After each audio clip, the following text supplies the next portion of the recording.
Yo, what's going on YouTube? Gervonta Davis, Gervonta Tank Davis versus Liam Walsh. My thoughts on the fight.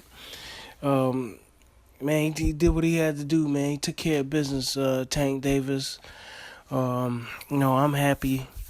He got him out early. You know what I'm saying? I placed a bet on Tank, and yeah, man, a lot of the bets held up, man. I placed like four bets, man. I placed like four bets, man. For some reason, the UK bets were like canceled or removed or something like that, man, because they had some young prospects. Anthony Yardy, I bet on him, and Dubois, whatever his guy name is, Dubois, whatever.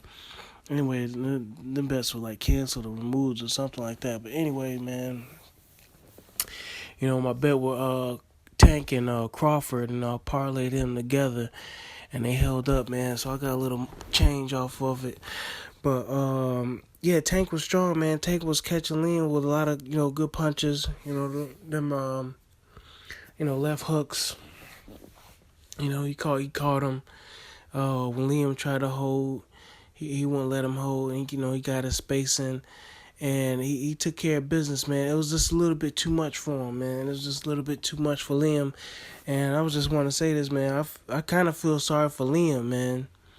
Because I listened to one of the post-fight reactions, and I heard Liam, man. He was talking, man. He was like, man, I've been working like 20 years, my whole life, for this moment.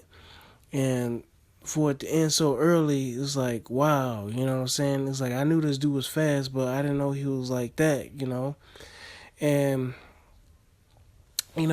just thinking about it, I don't even think Liam Walsh has even left out of the UK and stuff like that. A lot of people talk about, American boxers. I think this trainer, I forgot the dude's name, man. I'm going to see if I can click back and get this dude's name. But one of the trainers out of the UK, he was making a comment about Floyd, But when it came to making a comment about Tank, he was very neutral. You know what I'm saying? He was very neutral. And the comment that he made, he was very professional as a trainer, and the comment that he made about Devontae, what's this dude's name? I'm checking it out now. Yeah, Graham Everett. Graham Everett. He was pretty critical about Floyd. That's typical American antics and stuff like that with Floyd. But maybe Floyd helped, man. Maybe Floyd was a distraction for Liam and the brothers. I doubt it. Liam had a lot of pluses going into the fight. Dude was undefeated. He was fighting in his backyard. He had his brothers in his corner and stuff like that. Tank, was having issues making weight and stuff like, and whatnot. But yeah, man, he just didn't see it coming, man. He just didn't see it coming. The odd makers knew. But I don't think the crowd knew, and that's what's really sad, because when you're in an insulated environment, when you're in your own bubble, you might be the big fish in the pond and whatnot. You know what I'm saying? You might be the big fish in the pond, and you might be the biggest thing at what you do in your corner of the woods, but that might be your section of the woods, but there's a vast forest out there, and you got other competition, you know what I'm saying? You got other animals out there that's looking to survive and make do. And I don't think he, like I said, man, you got to get out your comfort zone. I don't think he ever got out of his comfort zone as far as being a professional and whatnot that would have prepared him for Gervonta Davis, a guy like Tank, and that almost messed him up, man. Like, what's his name? the Jackal, Carl Frampton. You know what I'm saying? He was sort of surprised too, man. Carl Frampton, he was sort of, he got caught off guard a little bit too when he came over here and fought that Mexican guy. That guy wasn't even the top Mexican guy, and he got caught. He got knocked down a couple of times in a round. He was like, "Damn, what the hell's going on? I'm supposed to be blowing through this dude." But he got back to his boxing, and remained professional. He was able to come through. That wasn't the case for Liam Destiny Walsh. That wasn't the case for him. And I'm looking at his record right now. All his fights in the UK. All his fights in the UK, man. Since '08. Since '08. So this guy's been in the program for almost 10 years, and he ain't never left the UK. You know what I'm saying? That's not healthy.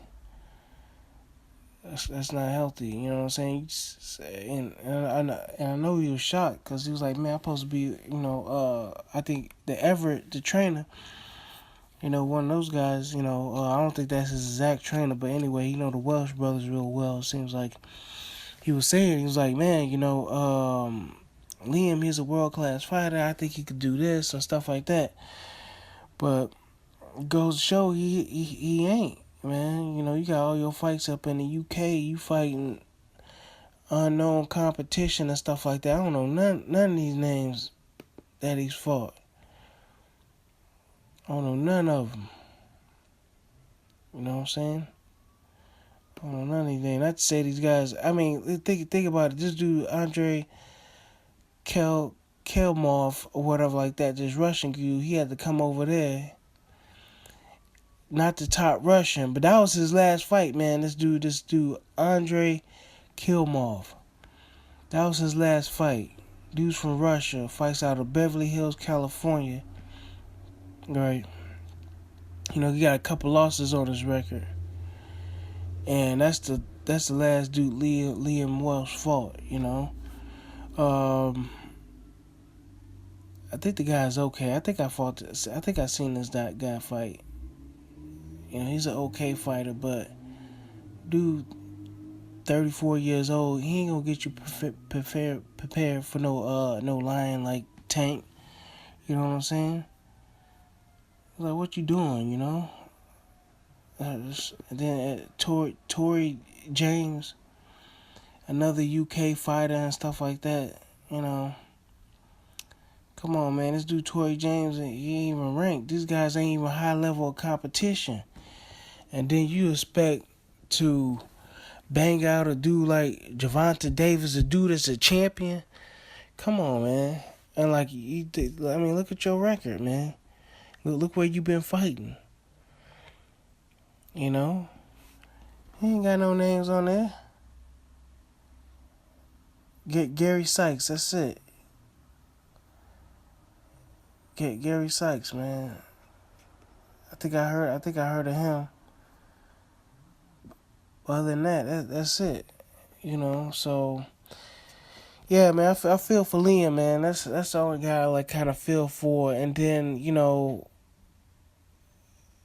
Tank came out into a hostile crowd. It's a good thing he had Mayweather, man. There, I think Mayweather knew just being over there what type of crowd was gonna be, man. So they at the Copper Box Arena. I think they're at the Copper Box Arena down in London and stuff like that, up in the UK. And man, this crowd was like straight disrespectful when he did his ring walk and everything like that. With the whole Michael Jackson thing, he did a ring walk, and they were screaming and yelling, fatty this, fatty that, and stuff like that.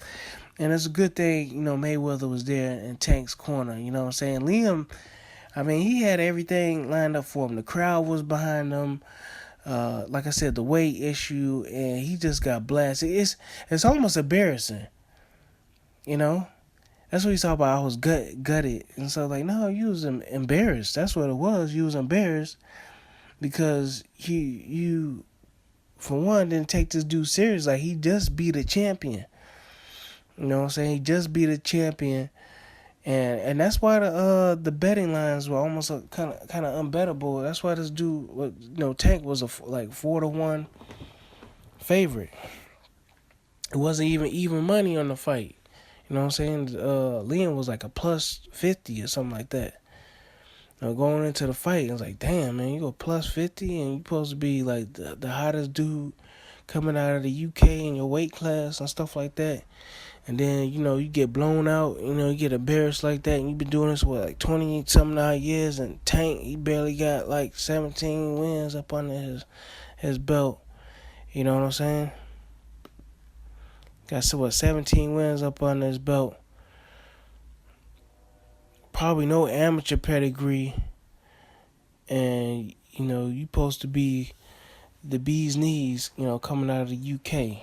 Outside of amateur, he was Golden Gloves and stuff like that. He was Golden Gloves, U.S. national.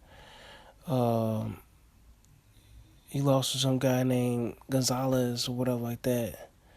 But he been a 2-time Palm, champion and stuff like that. Tank. So he got a little bit of amateur, pedigree and stuff like that. But a lot of people been telling, they're like, yo, Tank is the truth. Tank is the truth. Some people don't believe it and stuff like that. But it's okay, man. It's all right, man. It's whatever, man. It's whatever. Hopefully Liam can, go on with his career and, maybe fight for, the British belt or them Commonwealth belts. But as far as him being like a top-notch, champion and stuff like that, I think that's pretty much over with. I don't think he's getting no belt. At least not anytime soon. At least not fighting Tank. He ain't getting no belt, man. You know what I'm saying? He ain't getting no belt. You got Jason Sosa out there, Orlando Salido, Jazarel Corrales, Vasil Lomachenko. Yeah, man, Liam is done, man. The 130 is too deep. Jorge Lora, I think Jorge Lora just got him a win. I didn't see it. It was supposed to be on that Fox Sports 1. But yeah, this Liam Walsh guy, he fell in the rankings on BoxRec because they know. They know it's like, man, this is your time to shine. We got you up here high in the rankings and stuff like that. We got you in the top 20. And then you couldn't even go 3 rounds with Tank. This dude a new breed. He just breaking the top 10 on BoxRec. With the IBF belt. With the IBF belt. You know what I'm saying? This dude champion. He just, you know what I'm saying? And so you got to go through Francisco, Jason Sosa. You got this other dude from Jamaica. I ain't gonna say his name. I ain't ready to say his name unless he come up with a fight next. But then you got all these Japanese guys. You got Jazarel Corrales, Vasil Lomachenko, and whatnot. I'm not sure if he can beat these other guys. He probably get Johnny Gonzalez. But other than that, that's it, man. So that's my feelings on the fight, man. It's unfortunate that, the fans were very disrespectful, throwing beer. They were throwing beer at everybody, man. You got Badu Jack out there, with Ashley Theo Payne, cutting it up, and the Prince Nassim Hamed, he's out there next to Badu Jack. They throwing beer and stuff like that. So they getting everybody just throwing beer, being rowdy. I think they get one guy. I think they got one guy. I think they got one guy that was throwing beers or something like that. But anyway, yeah, man, that's uncalled for, man. You know what I'm saying? And it's sad for the fans because, great fan support, but the level of, how I want to say, like, being practical and, versus being, hopeful was just way off kilter, man. It's way off kilter. I guess they thought Liam was going to win instead of hoping that he was going to win.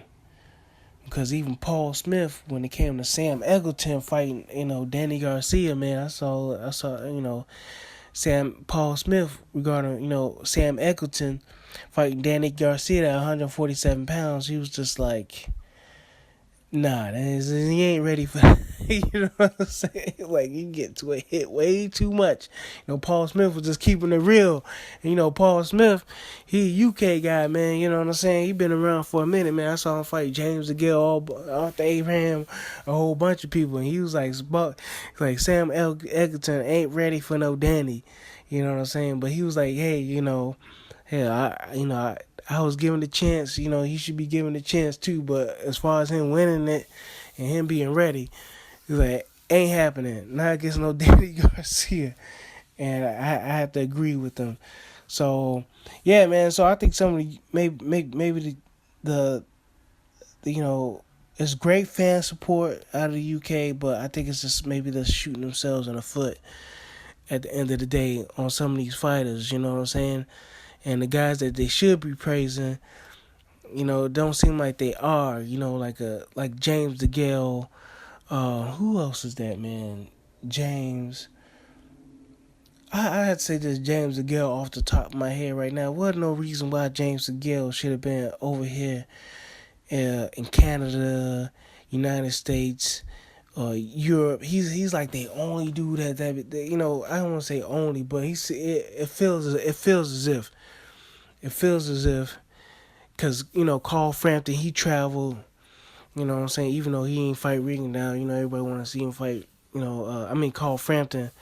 We want to see him fight Rigondeaux, but he went over here and fought Leo Santa Cruz, and he did, he fought over here, so he was willing to travel and stuff like that. But as far as like building up their resume and stuff like that, as far as their body of work, it looks as if James DeGale was the only guy stepping out of the UK, man, stepping out of the UK. I want to believe Carl Frock fought James DeGale up in Canada. Then he fought what's his name? Andre Ward, but I think it's the big thing he wanted to fight in Vegas, but I don't think he's able. I think he fought Andre Ward in Oakland, man, but he wanted to fight in Vegas, but I don't think it ever panned out for him. But he finished his career nicely. But I ain't got BoxRec up, and I'm gonna go ahead and end this video, man. I got it up, but I ain't gonna. If y'all give me some time, Carl Frock. Let's see if I can look him up, man.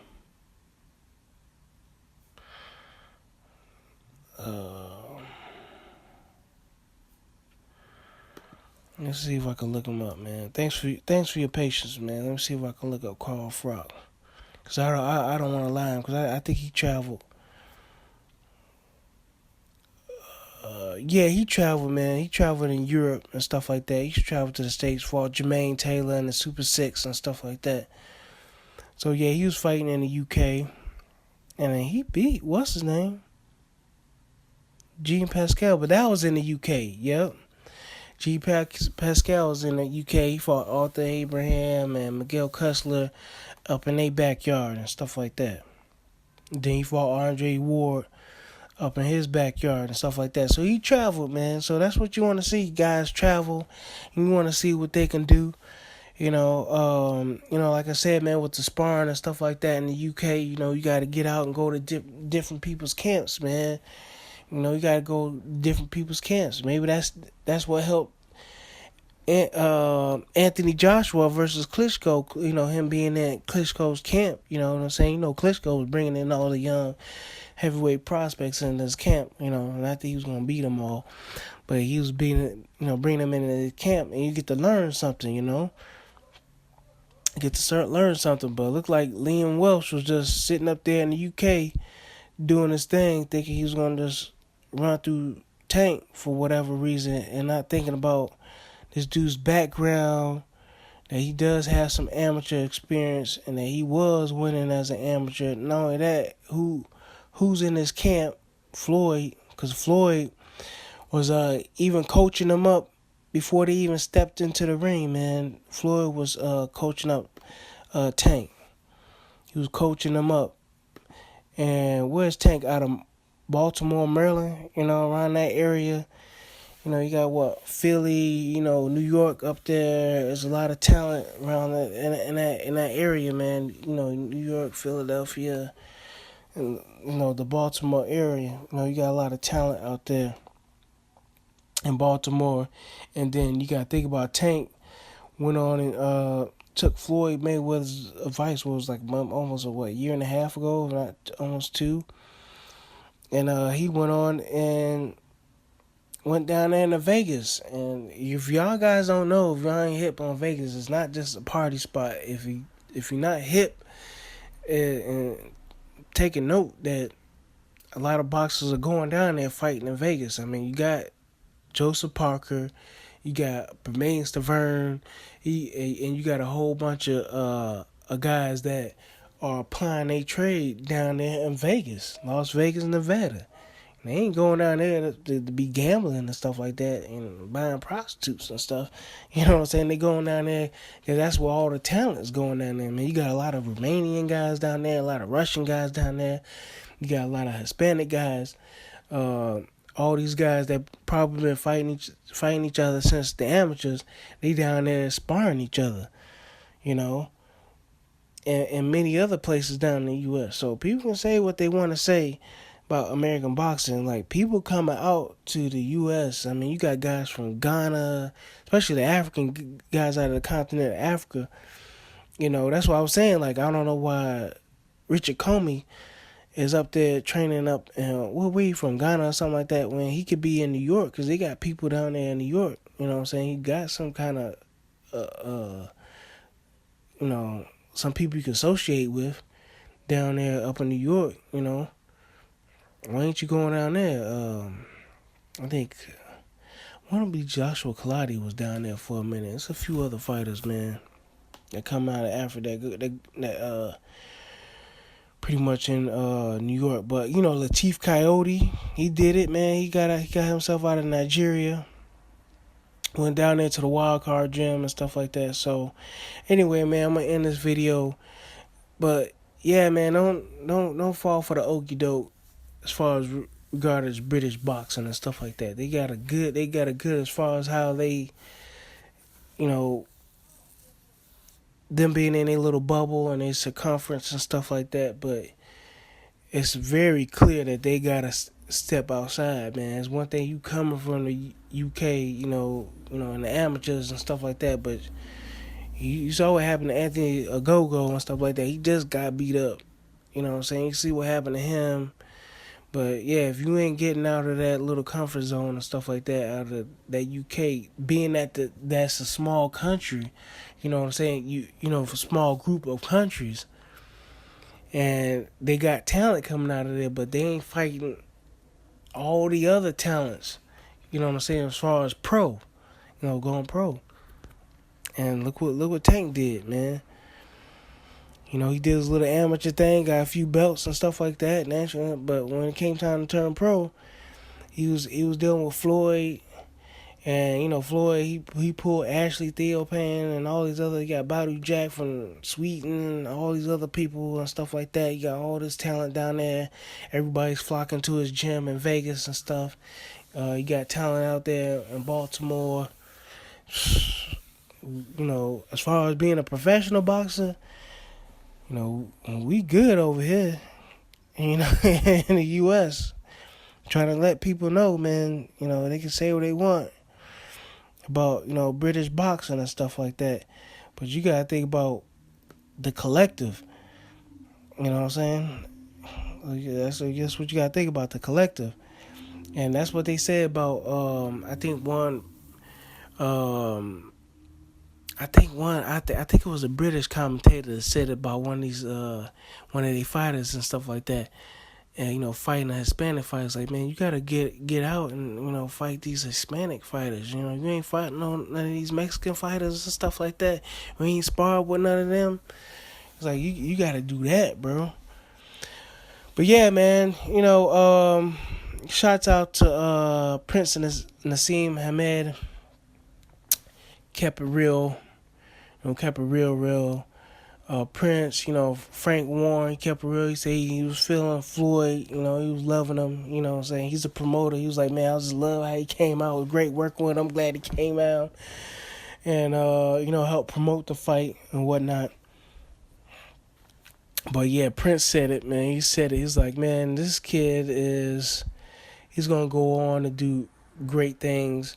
He spoke positive and stuff like that. He's like, man, you just see it. He just, like, Liam didn't have a chance, you know what I'm saying? Pretty much. You know what I'm saying? And, but that's Prince Nassim Hamed. He been there and done that, and he know. He know. He knows British boxing, you know what I'm saying? He knows British boxing. And so some of the shortcomings and some of the glory, but he knows that I think there's a negative to the fan base support, and then I was speaking to somebody, talking about, yeah, man, this sounds like boxing is something that the British do. It's just something that they do. You know what I'm saying? As to say, that's what it's just something that they do just to pass the time. As far as like, it ain't necessarily like they good at it. It's just something that they do on a regular basis. I was like, you hit that's exactly what it is, man. Boxing is just something that that these British guys do. And not all of them are good at it. They can say they're good at it. They can put it on TV all day if they want to and stuff like that. The fan support come out. I mean, who wouldn't love that, man? Fan support come out. Ain't knocking that, man. That's love right there. But I think it gets to some of these fighters' heads and they think they better than what they actually are. Not all of them. Like I said, I like watching, British fighting and stuff like that. I was about to put money on Liam. I was like, shoot, maybe I should put some money on Liam, But then I thought about it, I was like, nah, I ain't gonna do that. Cause he ain't chunky, man. And he ain't Anthony Joshua. Ain't like he got a puncher's chance. He ain't no Anthony Crawler, the guy that's been there, done that, has had the belt, has shown great composure throughout 12 rounds of boxing and stuff like that. Stick to a game plan, no matter what the pressure and stuff like that. I was like, he ain't no crawler. So, he definitely ain't no Derek Chisora. You know what I'm saying? Put in that work. He ain't no game day player like Chisora. So I was like, nah, I ain't gonna put no money on this dude, man. He gonna lose. So, yeah, let me know what y'all think, man, about, Liam Walsh, man. Do y'all feel for Liam, man? I know I've been on my soapbox for a minute. But it was a lot to cover, man. There's a lot to cover. There's a lot to digest, because you got a lot of, it seems like you got a lot of, negativity as far as the fans concerned over in the UK. I know they're supposed to support their guys, stuff like that, but you really can't really knock American boxing, man. You know what I'm saying? You got to think about who got the belts at the end of the day, no matter how to get it. This is pro boxing, not amateur. So, man, I'll catch y'all later. All right, bye.